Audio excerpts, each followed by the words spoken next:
নমস্কার বন্ধুরা, নবম দশমের বাংলা এসএলএসটি প্রশ্ন নিয়ে আলোচনা করছি। আজকেই যে পরীক্ষাটা হয়ে গেল, অনেকেই হয়তো টেনশনে আছেন যে কার কত সঠিক হচ্ছে না হচ্ছে।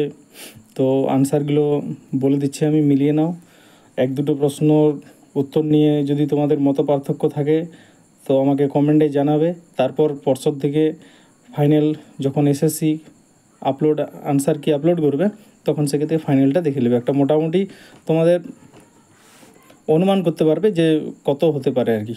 তো চলো কথা না বাড়িয়ে শুরু করছি। তো দেখো, প্রথমে যে প্রশ্নটা ছিল, যে গ্রন্থের জন্য শক্তি চট্টোপাধ্যায় সাহিত্য একাডেমি পুরস্কার পান তার নাম। অপশান দেওয়া আছে, দেখো এটা কি হবে। অপশান সি, এটা অপশান সি হবে। অপশান সি, যেতে পারি কিন্তু কেন যাব।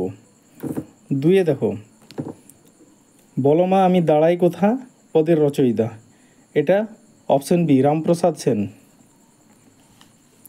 3 নম্বরে দেখো, চিহ্ন চিহ্ন উপন্যাসটির রচয়িতা মানিক বন্দ্যোপাধ্যায়, বিভূতিভূষণ বন্দ্যোপাধ্যায়, তারাশঙ্কর আর সমরেশ বসু। এটা হবে মানিক বন্দ্যোপাধ্যায়। এরপরে আসে দেখো, আলো মুই জানি না জানিলে যাইতাম না কদম্বের তলে। এই পদটির পদকর্তার নাম, এটা হচ্ছে জ্ঞানদাস।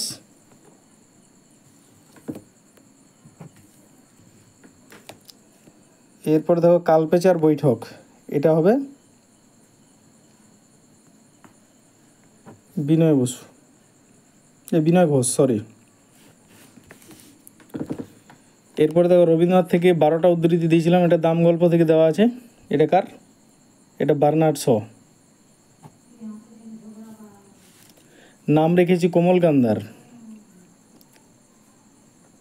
কাব্যগ্রন্থের রচয়িতাকে? Option A, Bishnu Dey. সুভাষ মুখোপাধ্যায়ের প্রথম প্রকাশিত কাব্যগ্রন্থের নাম হচ্ছে পদাতিক।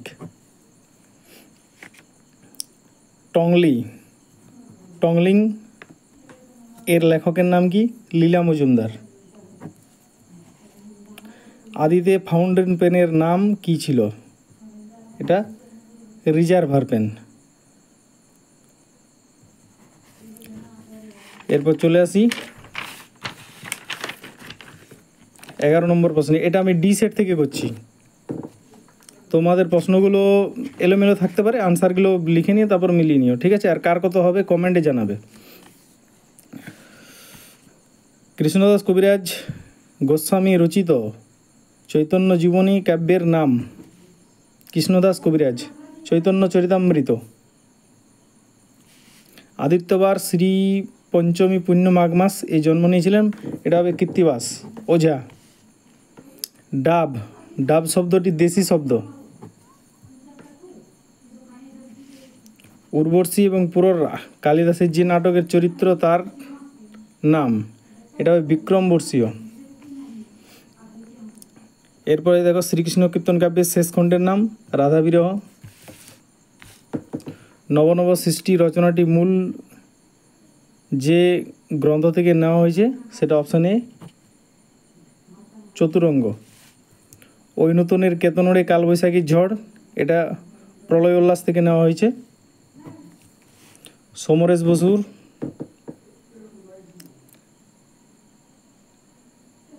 তিন পুরুষ জগদ্দল, মহাকালের রথের ঘোড়া না ব্রিটিশ সরকার। এই যে রোহিতন যে চরিত্রটা আছে, তাহলে এটা হচ্ছে মহাকালের রথের ঘোড়া। এরপরে প্রফেসর ত্রিলোকেশ্বর শঙ্কুর ডায়েরিটা কথক যার কাছ থেকে পেয়েছিলেন, এটা তারক চাটুর্যে। হিন্সযুক্ত, এটা সিংহ হবে, অপশান বি। এরপর দেখো না 21 নম্বর প্রশ্নে আছে মুকুতা থেকে মুক্তা, এটা স্বরভক্তি। সমুদ্র পারে 22 নম্বর, এটা হবে পূজার ঘণ্টা। আপেল অফ ডিসকর্ড এর ভাবনায় প্রাণিত হয়ে মধুসূদন যে নাটকটি লিখেছে, এটা হচ্ছে পদ্মাবতী। যদি প্রথমবার দেখছেন তো ভিডিওটি যদি হেল্পফুল হয় তো প্লিজ চ্যানেলটা সাবস্ক্রাইব করে রাখো, আরও অন্যান্য গুরুত্বপূর্ণ ভিডিও আপলোড করলে আপনাদের কাছে পৌঁছাবে। রবীন্দ্রনাথের মেঘদূত প্রবন্ধটি যে মূল গ্রন্থের অন্তর্গত। এটা হবে প্রাচীন সাহিত্য, প্রাচীন সাহিত্য হবে। ভিখার থেকে ভিখরি, প্রগত, পরাগত, মধ্যগত, অন্যান্য। এই প্রশ্নটা নিয়ে একটু বিতর্ক আছে। অনেকেই প্রগত বলছে, অনেকেই পরাগত বলছে, কিন্তু ব্যাপারটা হচ্ছে এখানে অপশান নতুন ব্যাকরণ বইগুলোতে দেখবে তোমরা বা দেখবেন যে মধ্যগত স্বরসংগতি বলে একটা অপশান দিচ্ছে আর কি, এই যার জন্য এটা মধ্যগত হবে আর কি। এরপর দেখি এসএসসি কোন উত্তরটা নিচ্ছে আর কি। রিজারেকশন, এটা লিও তলস্তয়।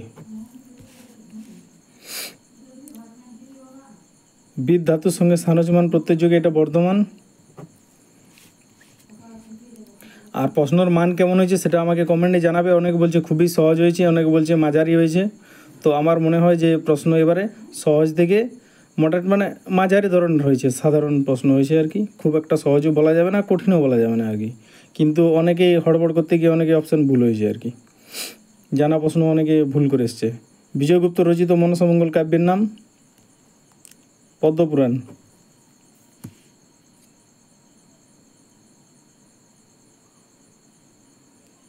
এরপরে দেখে নাও, যে মেয়েটি এইমাত্র আশ্চর্য সাঁতার দিল, এটা কোনি বই একদম শেষের লাইনটা, কনকচাপা পাল। খিদ্দার সম্পূর্ণ নাম? এটা ক্ষিতিশ সিংহ।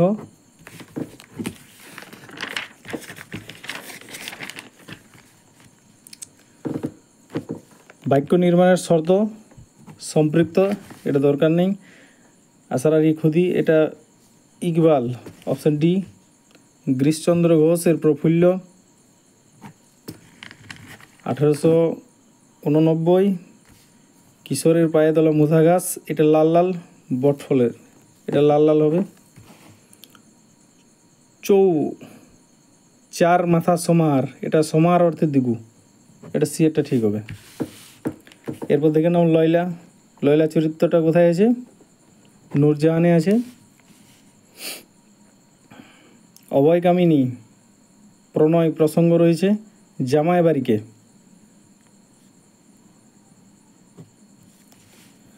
শ্রীচৈতন্য ভাগবত গ্রন্থের খণ্ড সংখ্যা 3 খণ্ড।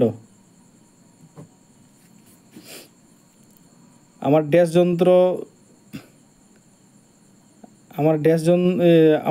যন্ত্র আজ তৈরি শেষ হলো, এটা হবে অর্নিথন।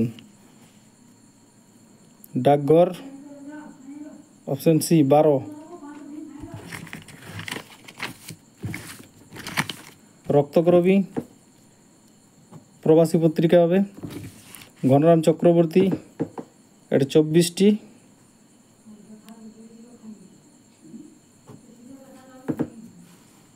বারো দিনে 2টো করে গাওয়া হতো। বঙ্কিমচন্দ্রের কৃষ্ণচরিত্র 86। চর্যাপদের টিকাকারের নাম মুনি দত্ত। গুণরাজ খাঁর উপাধি পেয়েছিল কি? মালাধর বসু পেয়েছিলেন।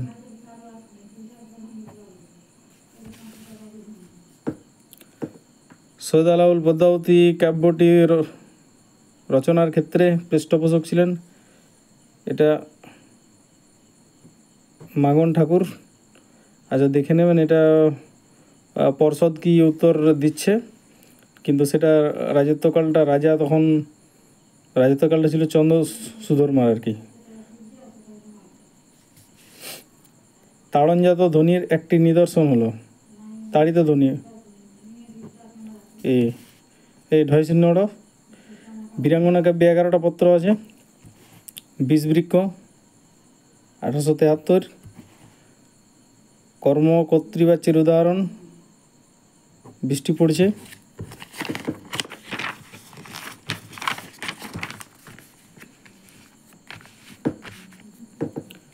রাজপথ, পথের রাজা,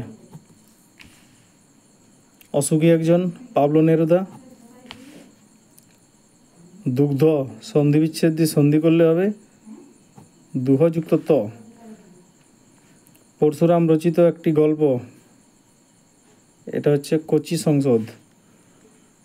সে তো অন্নদামঙ্গলে আছে, অপশন এটাই হবে স্থানাধিকরণ। যদি ভিডিওটি হেল্পফুল মনে হয় প্রথমবার দেখলে চ্যানেলটা সাবস্ক্রাইব করে রাখবেন, কারণ এরকম আরও গুরুত্বপূর্ণ ভিডিও আমি যখনই আপলোড করব তাহলে আপনাদের কাছে পৌঁছে যাবে। আর ভালো লাগলে লাইক দিও, এবং উত্তর যদি তোমার কনফিউজ থাকে এবং মতামত জানাবে, আর কত হচ্ছে সেটাও জানাবে। বেস্ট অফ লাক, আগাম শুভেচ্ছা জানাচ্ছি। যদি সিলেকশানটা হয়ে যায় তো ভালোই হবে। এখন যা সিচুয়েশান, একবার এসএসসি হয়ে যাওয়ার পরে আর এখন ক বছর হবে না তার কোনো ঠিকঠাক নেই আর কি। যদি এবারে দুর্নীতিমুক্ত হয় তাহলে অনেকেই চাকরিটা পাবে আর কি। 56, এটা বি। 82 সালে নোবেল পুরস্কার পেয়েছেন মার্কেজ। রামায়ণ সংস্কৃত থেকে নেপালিতে করেছে ভানুভক্ত আচার্য। দ্বিতীয় বিদ্যাপতি গোবিন্দ দাস, নাম ধাতুজ, এটা উত্তরিলে হবে। চন্দ্রনাথের দাদার নাম নিশানাথ।